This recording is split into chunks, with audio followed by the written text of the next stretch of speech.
Did you ever have a moment either in school or maybe in college during a mathematics lecture where you just thought to yourself, gosh, I will never need this in my whole life. Why on earth do I have to learn this?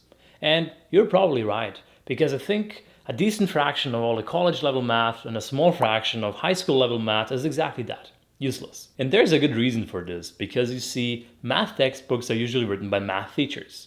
And math teachers usually haven't done any jobs in their life other than, well, teaching math, so they don't really know what is important. And at the same time, all of these math textbooks are then reviewed and approved by somewhere higher up, so that's usually a university professor teaching math and science. And university professors, as researchers, they usually use all of their math skills all the time. So of course they think that all of this is important, even though for 99% of the population, it just isn't. And this problem is not just limited to mathematics. Almost every subject that you take is taught by someone who has never really applied their knowledge in the real world. And consequently, they spend a lot of time going through really useless materials. Now, before you jump up and say, I knew it, math is completely useless, I will never have to study it again. Hold on a moment. I think the very contrary is actually true. Being good at math can be one of the most valuable skills that you can possess. Some math skills are really important for basically everyone, and other math skills are just important if you want to go into specific careers. In the first part of this video, I'm going to cover all the relevant math skills that everybody should have no matter what you want to do in your life. And in the second part of the video, I'm going to talk about specific math skills that you need if you want to go into one of the following areas. Without further ado, let's get started with math skills that are relevant for everyone no matter what you want to do, starting with elementary school all the way up to university level math. Grades 1 through 5, usually known as elementary school in most countries, integers, real numbers, basic arithmetic operations, fractions, basic geometry, and unit conversions. All of these things are super important because they're basis for everything else, so you should understand them so intuitively that they feel as easy as breathing. Just to give a trivial example problem, let's say your sister had twice as many books as you have until a friend gave her 6 additional books and now she has 24 books. How many books do you have? So she has 24 books minus the 6 books is 18. So when she had twice as many books, she had 18 books. So divided by 2 and you get 9 books. So you have 9 books in total. Keep this problem in mind for what is going to follow. Next up, we have grades 6 through 8, which in the US is called middle school or junior high. In your country, it may be called something else, but the syllabus is usually pretty much the same. Around this time, mathematics starts becoming a bit more abstract because all of a sudden letters are introduced. And this is the point where a lot of kids just do not follow and understand mathematics anymore. To give an example, solve for x the equation ax plus b equals c. So I think a lot of you, if not all of you, will be able to solve that within a few split seconds because you know that x equals c minus b divided by a. But the problem is a lot of students will just memorize this solution without actually understanding what these numbers mean. If you replace a with 2, b with 6, and c with 24, you actually get the exact same problem that we had before with the books, just formulated in a more abstract way. So do we actually have to make math more abstract by adding letters as opposed to just keeping numbers? Because in most jobs, other than a math teacher obviously, you will never be given an equation and asked to solve for x. But the thing is that this kind of abstract reasoning allows you to understand really complicated problems, not just in mathematics or science, but in life and business in general. Some people are better at abstract reasoning naturally, but it's a skill that you can really learn and train to become really good at. Abstract reasoning is super important in workplaces where you have to quickly learn new skills, adapt to new environments, and solve problems that you may have never seen before. Because very often, you just cannot use past experience to solve problems that require you to kind of simulate the future and understand what's going to happen and make decisions based on that. People with poor abstract reasoning skills may often fail to see the big picture and therefore may struggle at some workplaces. If it still seems unclear to you why solving general problems with no concrete numbers is important, think about it this way. When I hit the gym 3 or 4 times per week, I don't just do this because I want to get hired for a job that requires me to lift heavy things up and put them down. What do you do for a living? I lift things up and put them down. Well, no. Sorry, I messed it up. I do it because I want to stay fit and healthy. The same thing applies to abstract reasoning. The reason why you solve symbolic equations all the time is not because you want to become great at solving symbolic equations, it's because you want to train your brain to become great at abstract reasoning, and therefore much better at all kinds of problems that you want to solve later that may not even involve mathematics at all. But here's the problem with this. Most of us will find some way to go around abstract reasoning and instead focus on memorizing formulas and solution steps. A car covers a distance of 50 kilometers in 1 hour. And I'm sure you all know how to calculate the average speed here, because the average speed is just a distance divided by time, which is 50 kilometers per hour. But if I now ask you how long does it take a car to travel 100 kilometers at a speed of 50 kilometers per hour, most students, instead of just multiplying this equation both sides by time to get distance equals speed times time, and then calculating that it takes 2 hours, they will just treat these two formulas as something completely separate. But they're not separate. They're one and the same thing. And abstract reasoning is exactly about this. You know one formula, and you understand how to use it for so many problems, as opposed to having to memorize solution steps and formulas for every single problem that you can possibly think about. If there is just one thing that you take away from this video, is that in the real world, you will not be confronted with problems that you have seen before. You will almost always have to solve very important problems that you've never encountered, and your only way of solving them is if you look at other problems that you've solved previously, understand that they are essentially the same problem or very similar, and use that knowledge and these skills to solve your problems. Obviously, this was a trivial example, and even I've memorized both of these formulas because I've used them so many times before. But in the real world, this just doesn't happen. Almost anyone can use some complicated equation, plug in a bunch of numbers even though they have no idea what it does, and get some kind of result. But it doesn't mean you understand something. Here is an example. Calculate the probability of a particle quantum tunneling through a square energy potential barrier. Here's the formula for the probability. So if I now give you the numbers for H, D, E, V, and E, you would probably be able to plug this into a calculator and get some kind of answer for this probability. But does this mean that you now understand quantum mechanics? Well, of course it doesn't mean that, right? And you understand that. The thing is, if this was an exam problem and you had memorized the formula, you would probably get full marks assuming you know how to use a calculator. So how can you switch from someone who just applies mathematical formulas to someone who actually understands how to use them?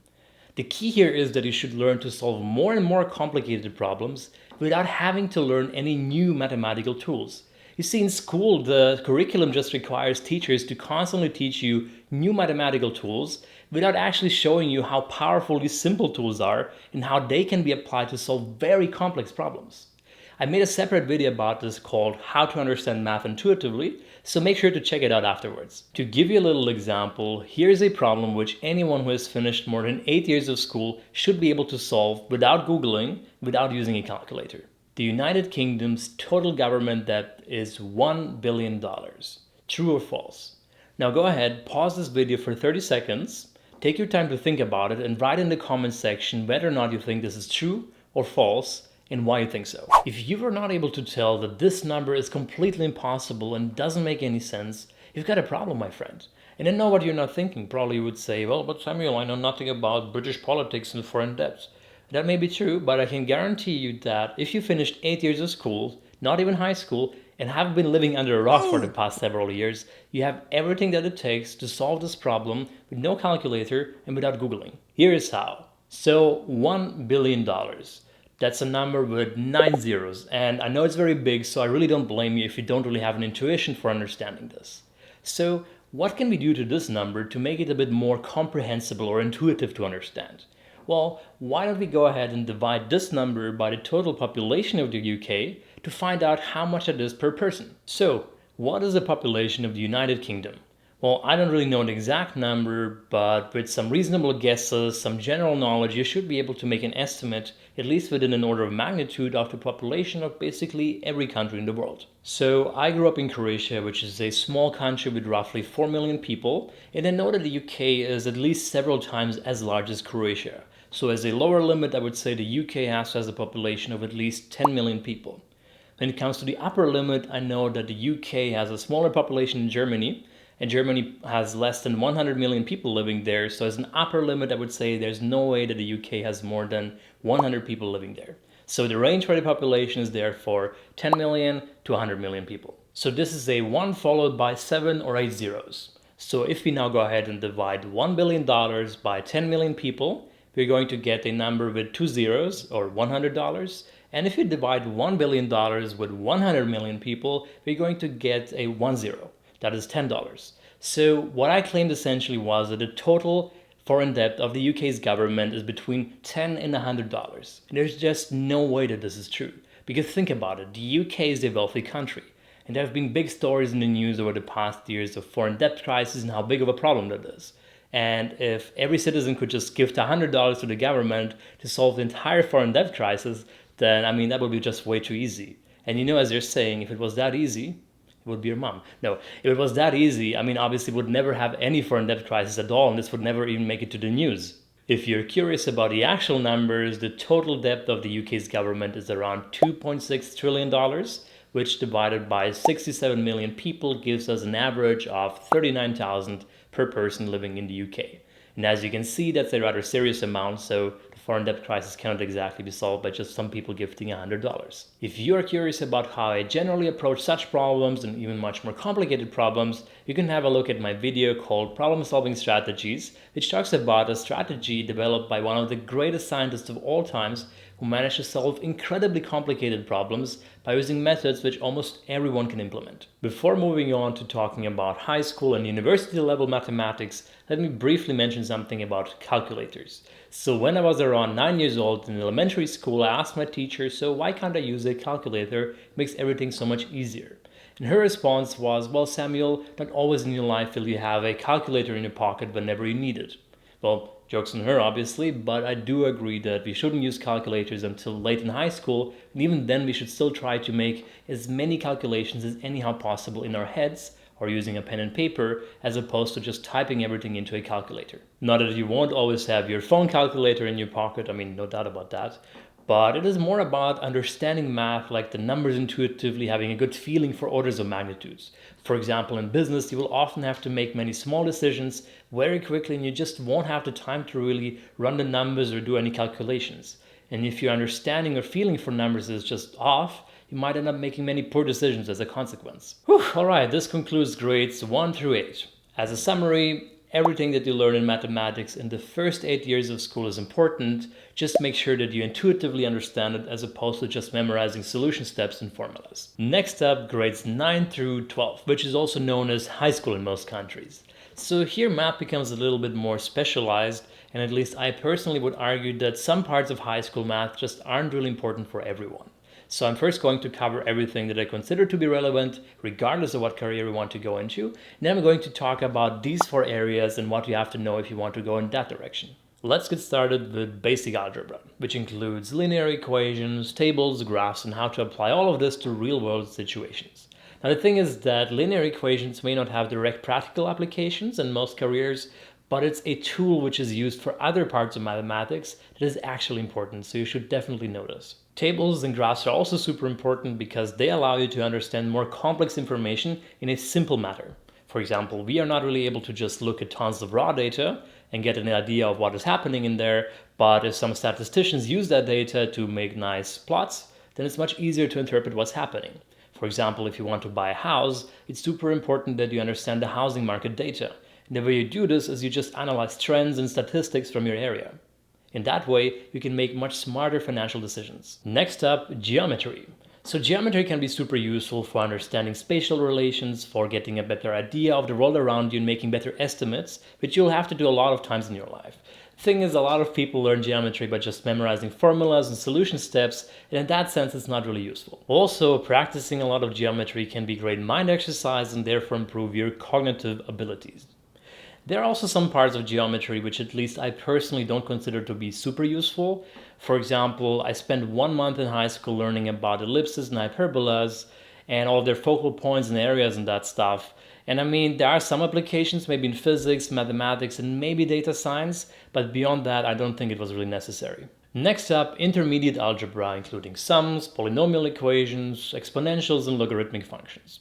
So if you want to work in a STEM field or in one of the fields that I mentioned before, you definitely have to become super comfortable with it because it's very important. If you want to work in other areas, it may not be so important, and you might be just better off just focusing your energy on learning something else instead. Next up, there is pre-calculus, which includes pretty much all of this. So if you want to work in a STEM field, you obviously have to understand this in your dreams because it's super important, but otherwise it's enough to understand this on a high level and instead focus on learning other parts of mathematics. Then there's also trigonometry, which includes all of this.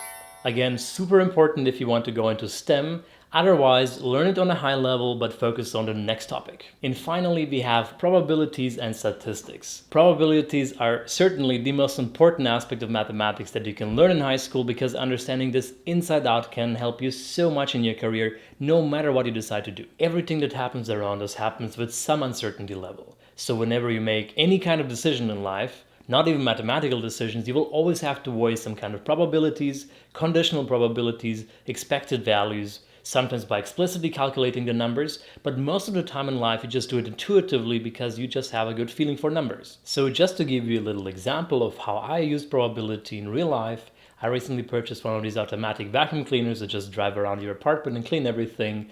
I think the price was around $950 on Amazon, and if you look at the bottom right corner, you can choose between a 2 and a 3-year protection plan.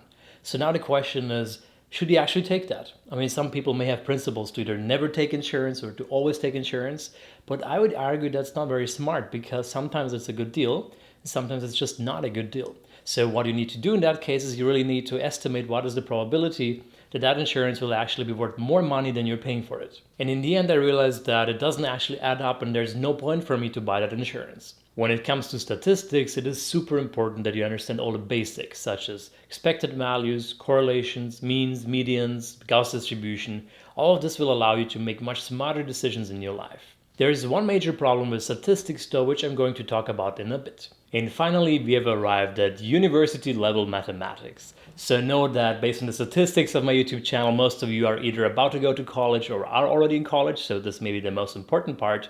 And instead of just going through it course by course, which I could do but it would take forever, I'm going to focus on these 4 areas and tell you exactly for which one of these you need to know what. I personally took an insane amount of college and PhD level courses in mathematics, ranging from advanced statistics, differential geometry, all the way up to chaos theory and some crazy stuff that I don't even know how to pronounce. The reason why I chose these 4 areas in particular is because, well, A, I've worked in all of these areas at least for some time, so I know what I'm talking about.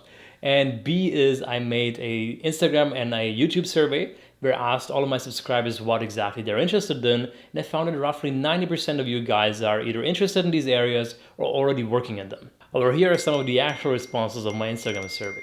Speaking of Instagram, you can go ahead and follow me there, because I often do little Q&A sessions just to get to know you guys better and to answer some questions, and also little surveys that often help me to improve my videos and make them more interesting for all of you. Alright, so what mathematics skills do you need if you want to work in business or become an entrepreneur? So in my own company, which I started about 2 years ago, I think my mathematical intuition was probably one of the main reasons why in just 2 years I managed to scale it to 20 full-time employees worldwide. In most cases, for business and entrepreneurship, you won't really need much more mathematics than you've already learned in high school and, let's say, early college, but you have to become incredibly good at applying these tools. That is, you have to become a master of doing back-of-the-envelope calculations. I already gave you one example of such a back-of-the-envelope calculation for calculating the total debt of the United Kingdom's government. But let me give you one example of how a good friend of mine managed to make almost $1 million using, well, what is essentially elementary school mathematics. My friend is a successful real estate developer, and he absolutely loves the Croatian coast, and particularly the area where my parents live. So he wanted to buy some land there and maybe develop some properties. In order to help him, I decided to find a property for him, which I did, and it was absolutely beautiful. Middle of vineyards on top of a hill with absolutely stunning view of the Adriatic Sea. When he arrived, he looked at the property for maybe 10 minutes, and on the way back in the car, he just pulled out a piece of paper, thinking it was an old electricity bill, and started crunching the numbers. There was space to build 3 nice houses on that property, each of them maybe 300 square meters in size, and the cost of construction is around $2,300 per square meter. So in total that would add up to, well, 3 houses times 300 square meters times $2,300 per square meters equals roughly $2 million for construction. Next, and remember we were still driving in a car, we passed another house that was currently on sale. It looked very similar to what he had envisioned to build, and it was on sale for roughly $1 million. So in total he estimated that he could maybe sell his houses for up to $3 million. Minus the $2 million for construction would add up to a profit of exactly $1 million. Obviously, in order to actually start the project, he made a more detailed calculation and spoke to architects and other people, but the simple elementary school level mathematics calculation allowed him to pursue a business idea which made him $1 million with just maybe a few weeks of work in total. And in the meantime, really smart and advanced mathematicians spent years studying and working to make that kind of money. Hashtag capitalism. Speaking of capitalism, that's our next topic. Let's talk about what you have to know in math if you want to work in finance. So I personally started working as a trader and then later worked as a quantitative analyst, so I can talk a little bit about what kind of math you need for these two positions. If you want to become a trader, you need the same intuitive skills that you also need for business and entrepreneurship, except you have to be much faster and much better at them, especially when it comes to probabilities and calculating expected returns.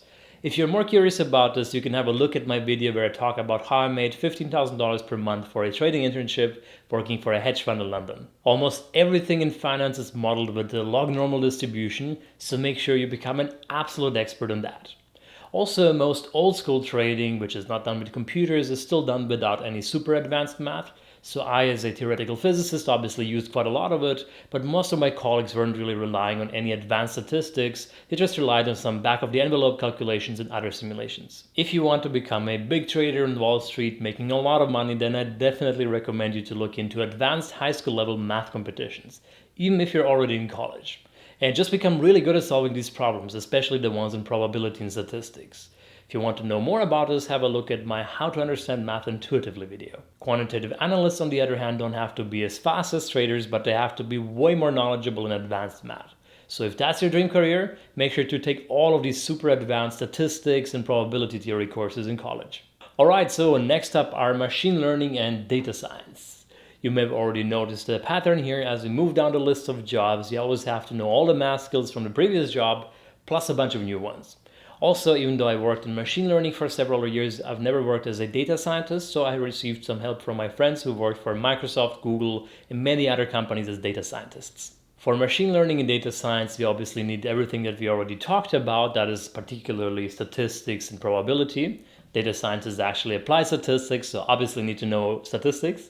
And on top of that, you have to be very good at linear algebra, quite good at optimization. You should be very comfortable doing college level calculus. It may seem nowadays as if almost everybody could become a machine learning engineer or data scientist because all it takes is writing a few lines of Python code and understanding a few libraries. The reality is quite different. Because if you want to become actually good at machine learning, you have to understand how to make custom modifications to your models, which will be very hard if you don't understand the math behind them. Just to give you an example of this, earlier this year I was creating a neural network that would learn how to program a quantum computer. Now I know that sounds very complicated, but bear with me for a moment. So the output of this neural network was essentially a program that could be run on a quantum computer. And if you know anything about neural networks, you're probably aware that the way the parameters are optimized is by running something called gradient descent on a loss function. Except in this case, the loss function came from the quantum computer directly. And simulating even a small quantum computer is very hard, even if you have a supercomputer. So what I had to do is I had to custom write loss function, that is find an analytic expression for the gradient of it, go through the entire quantum computer. Long story short, it took me a lot of calculus and a lot of advanced programming obviously to do this. And if I hadn't known any of these, I would have had a big problem. If you're curious to learn a bit more about quantum machine learning, which is my PhD topic at MIT, you can check out my video afterwards. I promise you it's a lot easier to understand than everything that I just explained. And lastly, there is science and research. So science and research may be the only career choice that might require you to know all of the super advanced math, but obviously not every research domain is equally math heavy.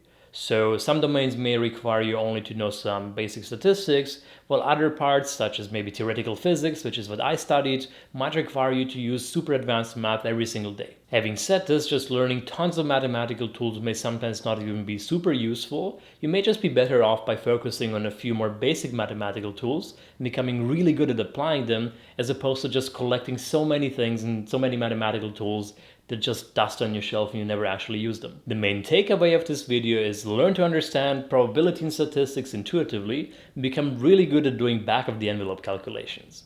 The only way to get there is through lots and lots of problem-solving practice. One of the great places to get started with this journey is with Brilliant, the sponsor of today's video. Brilliant is an app and a website that teaches you all kinds of STEM topics, from basic math to quantum mechanics, and you learn by doing. They use interactivity to bring your understanding to a next level. Calculus? No problem. It's way more fun when you work through the material yourself and get to manipulate it visually. The problems are carefully curated to slowly increase in difficulty, and if you get stuck with anything, there's always a helping hint. If this video made you more excited about becoming better at probability or statistics, they have an awesome course on that subject, from the very basics all the way up to Markov chains. Or if you're curious about learning something about neural networks, they also have an amazing course about that. And for viewers of my channel, Brilliant is offering a 20% discount from the annual subscription. Just click on the link in the description down below and you can claim your discount. So I want to thank Brilliant for supporting me with this video, and if you learned something new in this video, you can support me by subscribing to my channel and giving this video a thumbs up. You can check out my video about understanding math intuitively over here, my video about problem-solving strategies over here, and my day in the life at MIT video over here. As always, thank you so much for watching, and I'll see you next time. Goodbye.